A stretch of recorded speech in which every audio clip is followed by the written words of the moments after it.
جنون عشق۔ لوگوں نے مجنو کو دیکھا کہ اس نے ایک کتے کو گلے سے لگایا ہوا ہے اور اس کی بلائیں لے رہا ہے، اس سے خوب پیار کر رہا ہے اور اس کے پاؤں کو چوم رہا ہے۔ درد عشق سے ناآشنا ایک آدمی نے جب یہ ماجرا دیکھا تو لگا تعویلیں کرنے۔ ارے دیوانے، یہ کیا کر رہا ہے؟ یہ کیا مذاق ہے؟ یہ کتا تو ناپاک اور پلید ہے، دن رات گندی جگہ میں منہ مارتا رہتا ہے، تو اسے کیوں چوم رہا ہے؟ عیب پر نگاہ رکھنے والا غیب پر مطلع نہیں ہونے پاتا۔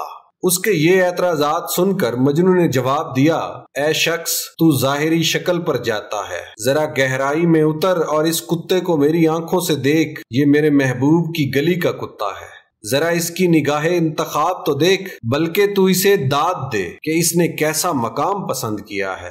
یہ میرا پیارا اور ہمدرد ہے، یہ لیلا کی گلی کا چوکیدار ہے۔ یہ کتا لیلا کی گلی کا رہنے والا ہو، جو کتا لیلا کی گلی کا رہنے والا ہو، اس کے پیروں کی خاک مجھے شیروں سے بھی بہتر لگتی ہے۔ شیر تو لیلا کی گلی کے کتے کے غلام ہیں۔ کاش تو میرے قلب کی کیفیت سے آگاہ ہوتا۔